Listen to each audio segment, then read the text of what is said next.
Hello दोस्तों, नमस्कार। दोस्तों, बिहार में बिहार सरकार द्वारा फसल सहायता का योजना चलाई जा रही है। अभी जो है फसल सहायता योजना यानी रबी 2025-26 के लिए आवेदन की प्रक्रिया आरंभ की गई है। इसमें क्या है, यदि आपने अपने खेतों में फसल लगाया है और वो फसल किसी आपदा या किसी कारणवश क्षति हो जाती है, तो वैसे स्थिति में आपको 1 हेक्टेयर पर 10,000 रुपये का लाभ मिलता है। आप जो है सो अधिकतम 2 हेक्टेयर तक का आपको बेनिफिट मिल सकता है। आपको अधिकतर यानी 20,000 तक का अनुदान मिलता है। यदि आपको फसल सहायता योजना का लाभ लेना है तो कैसे अप्लाई करना है, कौन लोग अप्लाई कर सकते हैं, बेनिफिट कितना मिलेगा, आवेदन कब से कब तक करेंगे, वो सारी जानकारी हम बताएंगे। वीडियो को ध्यानपूर्वक देखिएगा। यदि आप हमारे चैनल पर पहली बार विजिट किए हैं तो चैनल को सब्सक्राइब कर लीजिए और बेल आइकन दबा दीजिए ताकि इसी तरह का इन्फॉर्मेशन आपको मिलता रहे। वीडियो पसंद आए तो वीडियो को लाइक कर दें और अपने दोस्तों तक शेयर कर दें। अब बिहार राज्य फसल सहायता योजना जो सहकारिता विभाग है, बिहार राज्य फसल सहायता योजना है तो आवेदन देख लीजिए। रबी 2025-26 का जो आवेदन यहाँ पर लिया जा रहा है, उसका जो मेन क्राइटेरिया क्या है, कब इसका लास्ट डेट है और इसमें कौन लोग सब अप्लाई कर सकते हैं और इसमें लाभ कितना मिलता है, वो हम जानकारी दिखा दे रहे हैं आप लोगों को। यहाँ पर देख लीजिए, नीचे रबी 2026 के लिए फसलवार अंतिम तिथियां दी गई है। किसान अपनी फसल के अनुसार समय पर आवेदन सुनिश्चित करेंगे। यहाँ पर देख लीजिए, फसल का नाम दिया हुआ है, अंतिम तिथि दिया हुआ है, किस फसल के लिए कब तक आवेदन कर सकते हैं वो दिया हुआ है। देख लीजिए, राई और सरसों के लिए आप जो है सो 31 जनवरी 2026 तक आवेदन कर सकते हैं। आलू के लिए आप 31 जनवरी 2026 तक कर सकते हैं। उसके बाद गेहूं का 28 फरवरी 2026 तक इसका आवेदन आप कर सकते हैं। उसके बाद देख लीजिए, रबी जो मकई आता है रबी फसल में, उसके लिए आप जो है 28 फरवरी 2026 तक इसका आवेदन कर सकते हैं। वहीं पर ईख यानी गन्ना जो होता है उसके लिए आप 28 फरवरी 2026 तक आवेदन कर सकते हैं। रबी जो टमाटर आता है उसके लिए आप 28 फरवरी 2026 तक आवेदन कर सकते हैं। उसके बाद रबी बैगन जो है उसके लिए आप 28 फरवरी 2026 तक इसका आवेदन कर सकते हैं। चना के लिए 15 फरवरी 2026 तक, मैसूर के लिए 15 फरवरी 2026 तक। वही रबी प्याज के लिए यहाँ पर दिया हुआ है 15 फरवरी 2026 तक। रबी अरहर दाल जो होता है उसके लिए आप 31 मार्च 2026 तक आवेदन कर सकते हैं। उसके बाद देख लीजिए, रबी मिर्चाई जो होता है उसके लिए आप जो है 31 मार्च 2026 तक इसका आवेदन कर सकते हैं। रबी गोभी होता है, जो गोभी के लिए आप 31 मार्च 2026 तक आवेदन कर सकते हैं। उसके बाद नीचे देखिए, एक महत्वपूर्ण दिया हुआ है, जो अंतिम तिथि के बाद आवेदन जो है स्वीकार नहीं किए जाते हैं, इसलिए अपनी फसल के अनुसार समय सीमा से पहले आवेदन पूरा करें और रसीद या आवेदन संख्या सुरक्षित रखें। उसके बाद आपको दिखा दे रहे हैं इसमें कौन लोग अप्लाई कर सकते हैं और इसमें कितना जो है सो हेक्टेयर तक आप अप्लाई कर सकते हैं।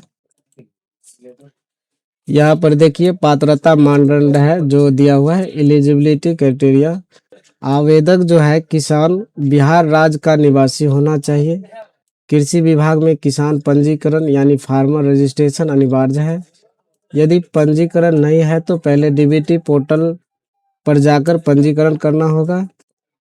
उसके बाद देखिए, रैयत एवं गैर रैयत दोनों प्रकार के किसान आवेदन करने के पात्र हैं। फसल की बुआई क्षेत्र का विवरण एवं स्व घोषणा पत्र उपलब्ध कराना आवश्यक है। योजना के अंतर्गत केवल अधिसूचित रबी फसल ही शामिल है तथा नुकसान प्राकृतिक आपदाओं जैसे कि सूखा, बाढ़, ओलावृष्टि, पाला आदि से होना चाहिए। यानी आपका जो फसल जो है क्षति, सूखा या बाढ़ या ओलावृष्टि या पाला किसी तरह से नुकसान हुआ हो तो आपको लाभ मिलेगा। उसके बाद यहाँ पर देखिए, यह योजना राज्य के सभी जिलों में लागू है। आवेदन करते समय फसल बुआई का विवरण सही व पूर्ण भरना अनिवार्य है। उसके बाद देख लीजिए योजना के लाभ एवं मुआवजा जो होता है उसके बारे में दिया हुआ है। बिहार राज्य फसल सहायता योजना के तहत किसानों को फसल क्षति के प्रतिशत के आधार पर आर्थिक अनुदान दिया जाता है। देख लीजिए 20% तक फसल क्षति होने पर आपको 7500 रुपये प्रति हेक्टेयर के दिया जाता है। उसके बाद 20% से अधिक फसल क्षति होने पर 10,000 प्रति हेक्टेयर आपको बेनिफिट मिलता है। उसके बाद नीचे देखिए अधिकतम अनुदान जो है आप 20,000 रुपये तक, जो फसल के प्रकार एवं क्षति की गंभीरता पर निर्भर करता है। आपका फसल जितना ज़्यादा क्षति होगा उसके अनुसार आपको अनुदान दिया जाएगा। उसके बाद नीचे दिया हुआ है ये जो है सो डीबीटी के माध्यम से रुपया भेजा जाता है। आपके अकाउंट में आपका आधार कार्ड लिंक होना चाहिए, डीबीटी के माध्यम से ये रुपया दिया जाता है। उदाहरण के लिए देख लीजिए यहाँ पर किसी किसान की 2 हेक्टेयर भूमि पर गेहूं की फसल में 30% क्षति होती है तो उससे योजना के अंतर्गत 20,000 रुपये तक का अनुदान प्राप्त हो सकती है। भुगतान की प्रक्रिया नीचे दिया हुआ है, आप पढ़ सकते हैं। उसके बाद इसको अप्लाई कैसे करेंगे, भुगतान की प्रक्रिया देख लीजिए। जो इसका परिणाम जो है 15 जून 2026 तक आधिकारिक पोर्टल पर अपलोड किए जाएंगे। इसके बाद सभी पत्र एवं सत्यापित किसानों को 31 जुलाई 2026 तक सहायता राशि का भुगतान डीबीटी यानी डायरेक्ट बेनिफिट ट्रांसफर के माध्यम से सीधे उनके बैंक खाते में कर दिया जाएगा। उसके बाद इसको अप्लाई कैसे करना है वो हम अभी बता दे रहे हैं। सबसे पहले इसके ऑफिशियल वेबसाइट यानी ई सहकारिता विभाग बिहार सरकार के साइट पर आ जाना है। उसके बाद देख लीजिए इस तरह का इंटरफेस आपको देखने को मिलेगा। यहाँ पर देखिए किसान कॉर्नर दिया हुआ है, उसके नीचे देखिए एक बिहार राज्य फसल सहायता योजना रवि 2025-26 हेतु आवेदन करें, उस पर हम क्लिक करेंगे। उसके बाद देखिए यहाँ पर एक कृषि विभाग के किसान निबंधन जो है यहाँ पर हम दर्ज करेंगे। उसके बाद यहाँ पर सर्च का ऑप्शन है, सर्च करेंगे। सर्च करने के बाद कुछ इस तरह का इंटरफेस खुल के आता है। यहाँ पर किसान संबंधित जानकारी दर्ज जो है सो करेंगे। यहाँ पर देखिए जिला का नाम दिखाई देगा। उसके बाद प्रखंड आपका जो भी है यहाँ पर दिखाई देगा। उसके बाद पंचायत का नाम जो है नीचे शो करेगा। यहाँ पर वार्ड का सिलेक्शन करेंगे, आप किस वार्ड से बिलोंग करते हैं वो अपना सिलेक्ट करेंगे।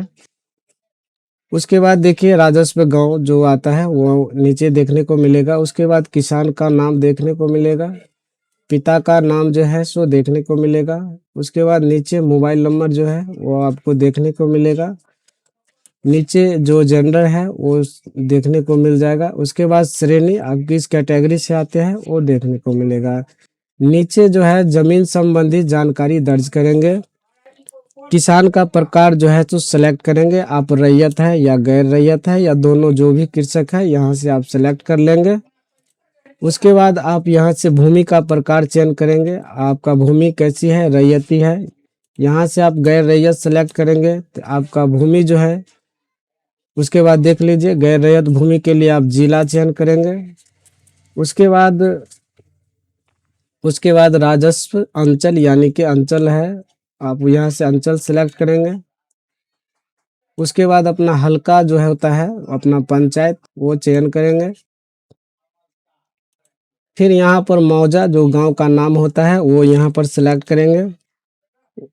उसके बाद यहाँ पर अपना खाता संख्या और खेसरा संख्या दर्ज करेंगे। उसके बाद यहाँ पर थाना नंबर जो होता है वो दर्ज करेंगे। उसके बाद कितने रकबा है वो डेसिमल में यहाँ पर जो भी रकबा आप खेती किए हुए हैं, रैयती या गैर रैयती, तो उसके लिए यहाँ पर जो रकबा होगा डेसिमल में यहाँ दर्ज करेंगे। उसके बाद जमीन विवरण जोड़ेंगे। यदि आपके पास ज़्यादा खाता खेसरा है तो यहाँ से ज़मीन जोड़ करके फिर दूसरा खाता खेसरा यहाँ पर दर्ज करेंगे और रकबा जो है दर्ज करेंगे और ज़मीन विवरण जोड़ेंगे। उसके बाद नीचे जो है सो आवेदन की घोषणा है वो, उस पर हम चेक बॉक्स करेंगे। उसके बाद कैप्चा फिल करेंगे। उसके बाद फिर सुरक्षित करेंगे। यदि आप रैयती से फॉर्म फिलअप करते हैं तो यहाँ पर देख लीजिए आपका भूमि का प्रकार में रैयती भूमि होगा। खोजे का प्रकार में आपका कंप्यूटर जमाबंदी जो होता है वो यहाँ पर दर्ज करेंगे। आपको कंप्यूटर जमाबंदी रसीद के कॉर्नर पर मिलेगा, हमें दिखा दे रहे हैं आप। यहाँ पर देख लीजिए आपका कंप्यूटर कृत जमाबंदी यहाँ पर दिया हुआ है। ये कंप्यूटर जमाबंदी है, यही वहाँ पर दर्ज करेंगे। उसके बाद देखिए जमीन विवरण जोड़े में हम क्लिक किए, उसके बाद लैंड डिटेल एडेड सक्सेसफुली आकर इस तरह का आया हुआ है, हम ओके करेंगे। उसके बाद नीचे देख लीजिए यहाँ पर जो है सो आपका जमाबंदी दिखने लगेगा। उसके बाद जमीन मालिक का नाम यहाँ पर शो करेगा, फिर यहाँ पर अपना खेसरा लिखेंगे। उसके बाद यहाँ पर थाना नंबर लिखेंगे, फिर आपका गेहूं या मक्का या सरसों मसूर जो भी यहाँ पर आपने खेती किया है जिसका भी, तो वो यहाँ पर भरेंगे डेसिमल में।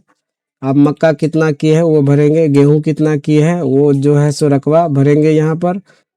उसके बाद आवेदन की घोषणा पर यहाँ पर चेक बॉक्स करेंगे। उसके बाद है सो कैप्चा फिल करेंगे, फिर सुरक्षित करेंगे।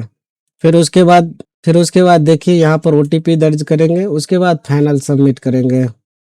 फिर हमारा फॉर्म जो है सो फाइनल सबमिट हो चुका है। इसको हम सुरक्षित करके रख लेंगे और एक प्रिंट निकाल करके रख लेंगे, जो बाद में वेरिफिकेशन के लिए ये काम आएगा। तो हमने फॉर्म फिलअप करके बता दिया हूँ। कैसा लगा वीडियो कमेंट करके ज़रूर बताइएगा।